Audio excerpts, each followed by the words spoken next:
नमस्कार मित्रों। जय श्री राम। हर हर महादेव। तो कैसे हो दोस्तों?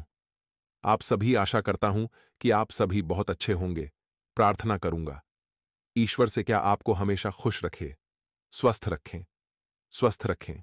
तो दोस्तों, आज की वीडियो हमारी बहुत ही खास और महत्वपूर्ण होने वाली है, क्योंकि आज की वीडियो में हम आपसे बात करने वाले हैं उन देवियों की जो आपके घर में पधारने वाली इन देवियों को समय रहते हैं जान लो, वरना बहुत देर हो जाएगी।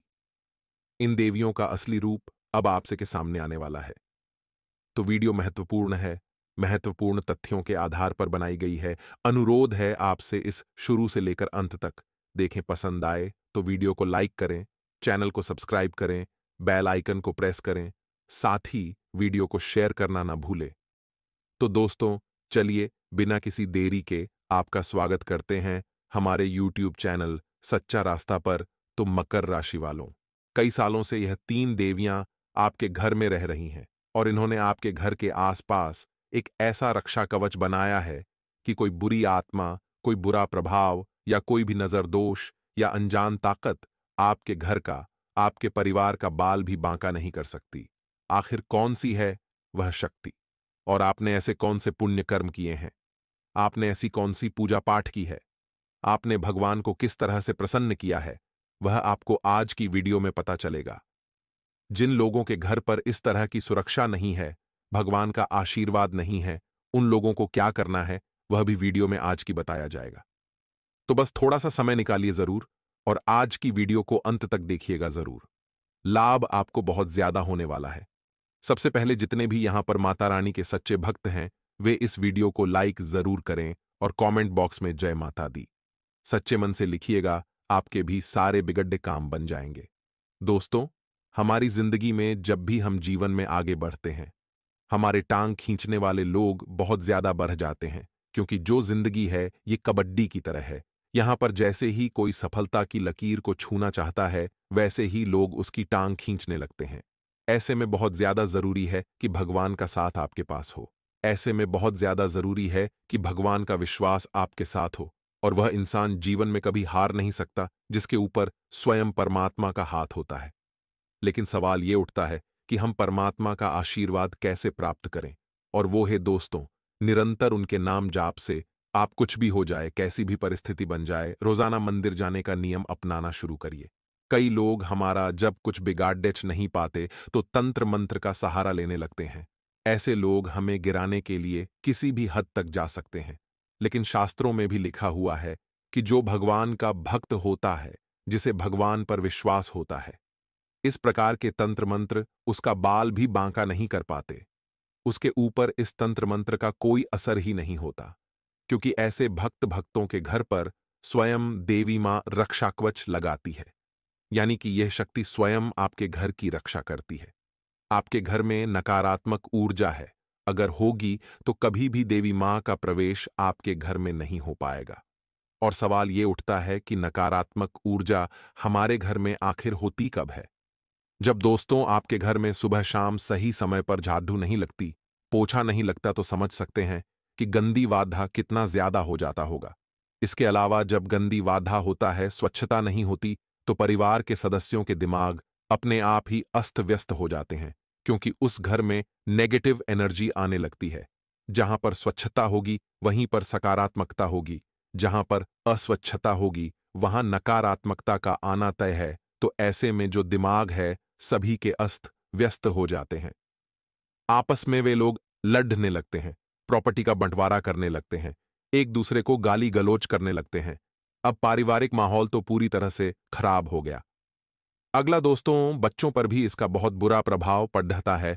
और उस घर में जहां बहू बेटियों का सम्मान नहीं होता, बहू बेटियों को गाली दी जाती है, ताने मारे जाते हैं, या फिर उनकी इच्छाओं को पूरा नहीं किया जाता, उन्हें दुख दिया जाता है, वहां भी नकारात्मक शक्तियां वास करती हैं। तो इन बातों का खास ख्याल रखें। अगर आप ये गलतियां नहीं करेंगे तो आपका घर काफी पॉजिटिव रहेगा। आपके घर में जब पॉजिटिव एनर्जी रहेगी तो माता का प्रवेश स्वयं हो जाएगा। और एक बार माता रानी का आशीर्वाद आपके घर पर बरस गया तो फिर तो चिंता की कोई बात ही नहीं है। फिर स्वयं माता रानी आपके घर की रक्षा करेगी, क्योंकि सकारात्मकता एक बार घर में प्रवेश कर गई और आपने घर को स्वच्छ बनाए रखा। देखिए, जब माता का प्रवेश हो गया उसके बाद भी जिम्मेदारियां बहुत बढ़ जाती हैं। उसके बाद तो आपको समय पर पूजा पाठ करना चाहिए। जब जीवन में अच्छे नतीजे मिल रहे हो, आपको तो दिल से माँ की सेवा करनी चाहिए और साथ ही साथ दोस्तों, अपने घर की बहू बेटियों को पूजा पाठ से बहुत जल्दी जोड़ना चाहिए। वो सुबह समय पर उठें, जल्दी से भगवान की भक्ति करें, घर में पूजा पाठ करें, सही समय पर झाड़ू पोछा लगाएं और अपने माता पिता की सेवा करें। वही घर जिंदगी में उन्नति करता है और उन्हीं घरों पर माता रानी की विशेष कृपा प्राप्त भी होती है। आगे वीडियो में है खास सावधानियां, अंत में है दो माता रानी के जबरदस्त उपाय। थोड़ा सा समय निकालें और हमारी वीडियो को अंत तक देखते रहें। देखिए, जो आने वाला समय है, यहां पर आपको उन लोगों से सावधान रहना होगा जो मुंह मियां मिट्ठू हैं। मुंह मियां मिट्ठू का मतलब क्या होता है? कुछ ऐसे लोग दोस्तों जो आपके सामने आपकी जबरदस्त तारीफ करते हैं कि मैं तुझसे बहुत खुश हूं, तो इस मुकाम पर है ये वो, लेकिन पीठ पीछे आप ही के खिलाफ षड्यंत्र रचते हैं। ऐसे लोग कभी किसी के नहीं होते। ये स्वार्थी होते हैं और हमेशा हम कहते हैं रिश्तों में सारथी बनो, स्वार्थी नहीं। ऐसे स्वार्थी लोगों से आपको थोड़ा बचना है, क्योंकि ये उस विष के घड़े के समान होते हैं जिसकी जो ऊपरी सतह होती है वो दूध से भरी होती है। आने वाले अगले 15 से 20 दिनों में ये जो समय है दोस्तों, काफी लाजवाब है। लेकिन किस्मत की मार जब पड़ देती है तो इंसान को अनुभव बद्दहा मिलता है। जब आप अकेले काम करने की कोशिश करेंगे तो आपके साथ कुछ लोग जुड़ना चाहेंगे और आपको लगेगा कि चलो जोड़ लेते थोड़ी ही मदद हो जाएगी। लेकिन अंततः जब सफलता मिलेगी तो सारा क्रेडिट, या यूं कहे तो सारा हक, वह व्यक्ति लेकर चला जाएगा और इस तरह से लेकर जाएगा कि आपके हिस्से में कुछ भी नहीं आएगा। तब आपको पता चलेगा मेहनत पानी में जाना किसे बोलते हैं और आपका जो भरोसा है इंसानियत पर से वह भी उठ सकता है। तो अकेले चलिए, लंबा चलिए, मेहनत ज्यादा करिए भले ही, लेकिन हार मत मानिए। जिंदगी में यह बहुत ज्यादा जरूरी है। साथ दोस्तों, जो लोग नौकरी करते हैं वह समय का खास ख्याल रखें, क्योंकि समय बद्धा बलवान है और यह समय हाथ से चला गया तो इंसान कभी कुछ नहीं कर पाता। समय पर ऑफिस जाना और समय पर ऑफिस से आना बहुत जरूरी है। समय का मैनेजमेंट आपको जीवन में आगे बढ़ाएगा, क्योंकि देवी मां का आशीर्वाद उन्हीं लोगों को मिलेगा जो जिम्मेदार होते हैं, जो समय पर ईमानदारी से काम करते हैं। देखिए, अगर आपको नाकामयाब भी होना है तो आप उस काम को करके होइएगा जिसको आप पसंद करते हैं।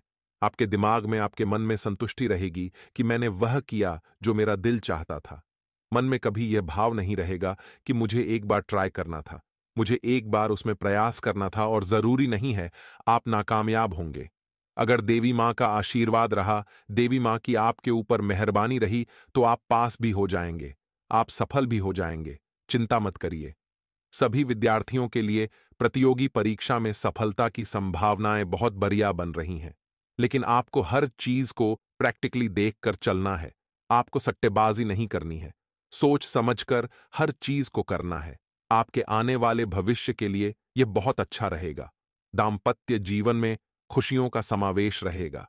अपने जीवन साथी का सम्मान आपको अवश्य करना है, चाहे वह पुरुष हो चाहे वह स्त्री हो।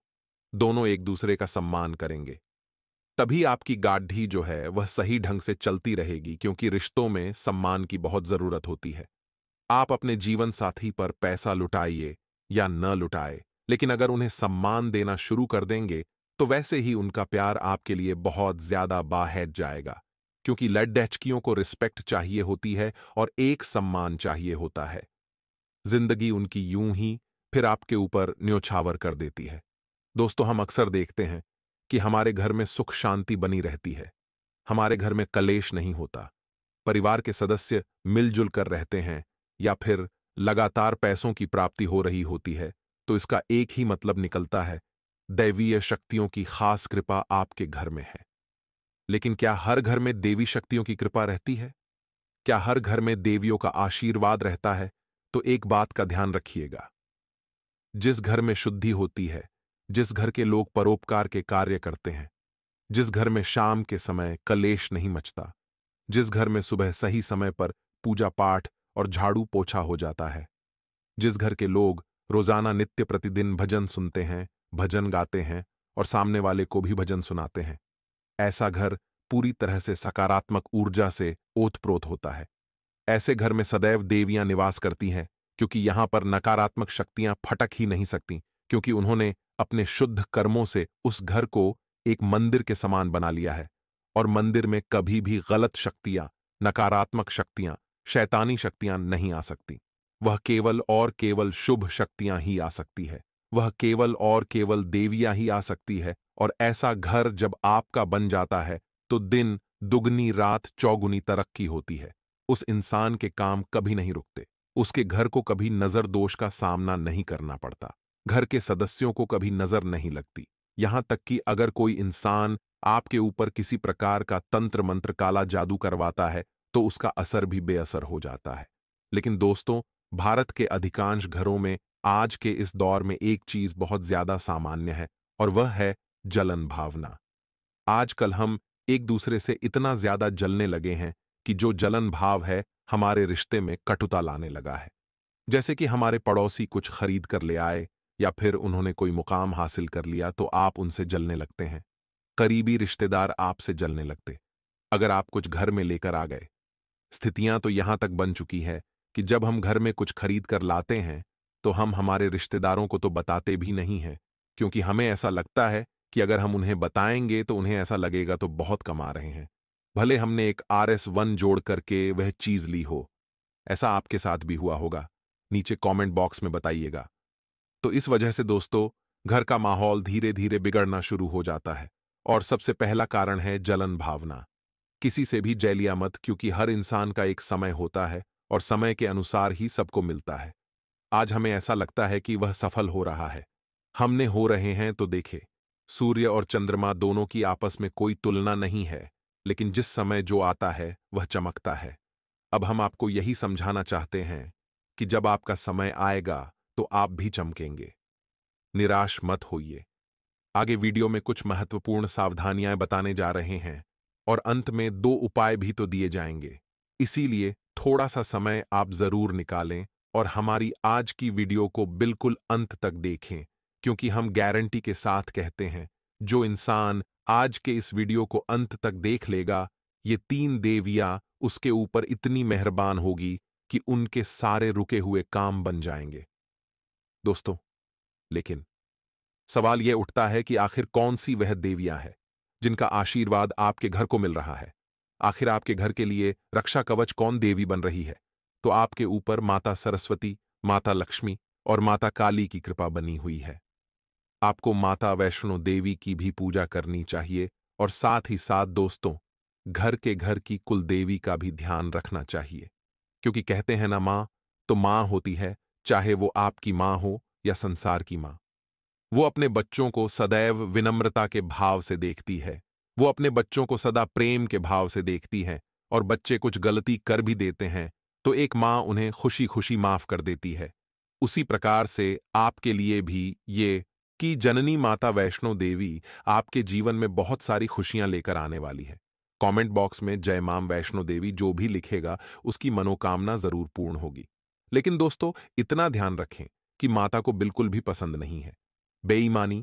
आप इतना ध्यान रखिए, बेईमानी के काम से आपको कोसों दूर रहना है और बिल्कुल भी नाता तोड़ देना है झूठ बोलने से, क्योंकि झूठ जो होता है वो एक डेबिट कार्ड के सत्य जो होता है दोस्तों, वह एक डेबिट कार्ड की तरह होता है जिसमें आप पहले कीमत चुका देते हैं, बाद में आपको खूब आनंद आता है। लेकिन जो असत्य होता है वह क्रेडिट कार्ड की तरह होता है, जिसमें पहले तो आप खूब मजे ले लेते हैं लेकिन बाद में तो आपको कीमत चुकानी पड़ती है। तो हम आपको यही समझाना चाहते हैं कि आप कोसों दूर रहिए झूठ बोलने से, क्योंकि देवी शक्तियों को बिल्कुल भी पसंद नहीं है। इसी के साथ साथ दोस्तों, मांस मदिरा का सेवन बिल्कुल त्याग दें और शुद्ध शाकाहारी भोजन ही आप करें, क्योंकि जो इंसान इस तरह के भोजन करता है उसकी जो दिमागी हालत है, दिमागी स्थिति है, वह आसुरी हो जाती है। क्योंकि पहले के समय में असुर ही इस तरह की गतिविधियां करते थे, देवता तो नहीं करते थे। और अगर आप भी आज के जमाने में ऐसा करेंगे तो आप भी असुर बन जाएंगे, और असुरों को तो दिव्य शक्तियों का साथ नहीं मिलता। आपके घर का माहौल उससे बिगड़ जाएगा, घर में नेगेटिविटी आने लगेगी। तो हम आपको सिर्फ एक सलाह दे रहे हैं मानना या न मानना तो आपके हाथ में है कि आप एक काम जरूर करें, अपने घर को शुद्ध शाकाहारी बनाएं। अभी तक जो हुआ सो हुआ, लेकिन अभी के अभी अपने घर में गौमूत्र का छिड़काव करें, गंगा जल से पोछा लगाएं और एक प्रण लें कि आज के बाद कभी भी हम मांसाहार का सेवन नहीं करेंगे, धूम्रपान का सेवन नहीं करेंगे, मदिरापान नहीं करेंगे और खुद को भगवान की भक्ति में रमा लेंगे और हमारे घर को इतना सकारात्मक बनाएंगे कि वहां पर दिव्य शक्तियों का, देवियों का वास होने लगेगा और फिर दिन प्रतिदिन ऐसी ऐसी तरक्की आपको प्राप्त होगी कि आपने सपने में भी नहीं सोचा होगा। इस बात की गारंटी हम आपको लिख करके देते हैं, क्योंकि दोस्तों, जो दुनिया है, यकीन मानिए आप बहुत ज्यादा आगे बढ़ चुकी हैं और अब समय आ चुका है खुद को आगे बढ़ाने का। और अगर आप आगे आज भी नहीं बढ़े तो ये आपकी बहुत बड़ी गलती होगी। आइए दो उपायों के बारे में चर्चा कर लेते हैं और ये दोनों ही उपाय आज आपके बहुत ज्यादा काम आने वाले हैं। ये दोनों ही उपाय आपकी फूटी से फूटी किस्मत को भी संवारने वाले हैं। आपको भी समझ आएगा कि जिंदगी किस तरह से किस मुकाम पर आ जाती है और इंसान को क्या परिणाम दे जाती है। सबसे पहला उपाय है, शुक्रवार के दिन आपको माता लक्ष्मी के समक्ष, माता दुर्गा के समक्ष, जो भी आपके घर में हैं, माता जी सभी एक हैं, एक अखंड ज्योत जलानी है शुक्रवार से अगले 11 दिनों के लिए। उसके बाद 12वें दिन आपको 5 कन्याओं को अपने घर पर बुलाना है और उन्हें खीर खिलानी है। अगर आपकी क्षमता है तो आप भोजन भी करा सकते हैं। बहुत बढ़िया उपाय हैं दोस्तों, इतना शानदार उपाय हैं कि आपकी झोली कब भर जाएगी आपको पता भी नहीं चलेगा। अब दूसरा उपाय दोस्तों, हम आपको बताने जा रहे हैं, थोड़ा सा सावधान आप हो जाएगा। देखिए, माता को आपको 16 श्रृंगार की सामग्री अर्पित करनी है। शुक्रवार के दिन ये उपाय आप करिए। आपके घर की जो भी देवी आए, हमने जो नाम बताए हैं, उनका नाम लेकर के आप 16 श्रृंगार की सामग्रियां अर्पित करें। और उसके बाद आपको क्या करना है, वह सामग्री दान के स्वरूप किसी भी सुहागन महिला को दे देना है। माता लक्ष्मी की खास कृपा आप पर मिलेगी और यह 3 दिव्या जो आपके घर में रहती है हमेशा आपसे खुश रहेगी। क्रोध का भाव भी कम होने लगा है। जी हां दोस्तों, जहां पहले बात बात पर आपको चिढ़ होती थी, आप बात बात पर नाराज होते थे, क्रोध आता था, वहीं अब आपका स्वभाव बदलने लगा है। अब आपको इतना क्रोध नहीं आता है, चिढ़ भी नहीं होती है। तो ये जो बदलाव है, ये उसी दिव्य शक्ति की वजह से है। लेकिन दोस्तों, ये संकेत नहीं है। संकेत हम आपको बताने जा रहे हैं और इन संकेतों को समझना आपके लिए बहुत आवश्यक है। आप इन संकेतों को समझ जाएंगे तो फिर हम आपको बताएंगे कि फिर आपको आगे कौन से जरूरी कार्य करने हैं ताकि वह दिव्य शक्ति आजीवन आपके जीवन में बनी रहे और आपको अपना आशीर्वाद देती रहे, जिसकी आपको बहुत अधिक आवश्यकता है। दोस्तों, तो ध्यान से सुनिए। सबसे पहला संकेत, तो दोस्तों सबसे पहला संकेत है आत्मविश्वास। अब आपका कॉन्फिडेंस बढ़ने लगा है। आप किसी भी कार्य को करने चलते हैं और आपको अब मन में डर नहीं लगता कि यह कार्य बनेगा कि बिगड़ेगा। कहीं ऐसा ना हो कि कार्य बिगड़ जाए। आपको यह विश्वास रहता है, कहीं ना कहीं आपके अंतर्मन से यह आवाज आती रहती है कि चिंता मत करो, कार्य अच्छा ही होगा, बनेगा ही, बिगड़ेगा नहीं। यानी अब आपका आत्मविश्वास बढ़ने लगा है, आपके चेहरे का तेज बढ़ने लगा है और आपकी बातों का प्रभाव भी अब लोगों के ऊपर होने लगा है। जी हां दोस्तों, जहां पहले ऐसा होता था कि लोग आपकी अनसुनी कर दिया करते थे, वहीं अब आपकी बातों में प्रभाव बढ़ गया है। लोग आपकी बात सुनते हैं और मानने भी लगे हैं। यदि यह संकेत आपके साथ हो रहा है तो आप समझ जाइए कि दिव्य शक्ति आपके साथ आ चुकी है। दूसरा संकेत है दोस्तों, पूर्वाभास होना। जैसे कि मानकर चलिए कि कोई एक ऐसी घटना है जो आपको पता नहीं कि सच होगी या झूठ होगी, लेकिन अचानक आपके मन में एक ऐसा विचार आ जाता है जिससे आप अचानक ही कह उठते हैं कि यह काम बन जाएगा या फिर यह काम नहीं बिगड़ेगा, और होता भी वही है। यानी कि आपको पहले से ही आभास होने लग जाता है। यानी कोई एक घटना है जो घटी नहीं है, लेकिन उससे पहले ही आपके मन में उसके लिए कुछ विचार उत्पन्न होने लग जाते हैं और जो बात आप बोल देते हैं वही सच हो जाती है। इसे पूर्वाभास कहते हैं। दोस्तों, यदि आपके साथ यह घटना होती है तो आप समझ जाइए कि दिव्य शक्ति आपके साथ है और आपके जीवन को बदलने के लिए तैयार खड़ी रही है। अब तीसरा संकेत सुनिए दोस्तों, हमने आपको बताया कि आपकी आंख जल्दी खुल जाया करेगी। कभी कभी अक्सर ऐसा होगा कि आपकी आंख ब्रह्म मुहूर्त में ही खुला करेगी, और यदि आपकी आंख ब्रह्म मुहूर्त में न खुले, थोड़ी सी देर से भी खुले, लेकिन सूर्योदय से पहले जरूर आपकी नींद खुलेगी, और नींद खुलने के बाद आपका शांत रहने का मन करेगा, ईश्वर का नाम लेने का मन करेगा, किसी से ज्यादा बात करने की इच्छा नहीं होगी। यानी कि आपका मन करेगा कि आप गंभीरता से शांतिपूर्वक सुबह का जो अमृत समय है इसका पूरा आनंद ले लें। तो यदि ऐसी घटना आपके साथ हो रही है तो इसका मतलब यह है कि अब आपका अंतर्मन यानी अब आपकी आत्मा उस दिव्य शक्ति से जुड़ चुकी है, और सुबह का जो समय होता है, जो सूर्योदय से पहले का समय होता है, वह बहुत ही दिव्य होता है, क्योंकि उस समय भगवान सूर्यदेव पृथ्वी पर अपना पहला कदम रख रहे होते हैं, और जो किरणें इस ब्रह्मांड में फैल रही होती हैं, अंतरिक्ष में फैल रही होती हैं, सूर्य की वे बड़ी ही दिव्य होती हैं, ईश्वरीय कणों को अपने साथ लेकर चलती हैं। तो यदि किसी इंसान की आत्मा ईश्वर से जुड़ जाती है तो फिर वह इन दिव्य शक्तियों का अनुभव करने लगती है, और फिर वह इंसान उस समय का पूरा आनंद लेना चाहता है, शांत रहना चाहता है, ईश्वर को याद करना चाहता है। तो आपके साथ भी यदि ऐसा होता है तो आप समझ जाइए कि अब आपके साथ दिव्य शक्ति आ चुकी है।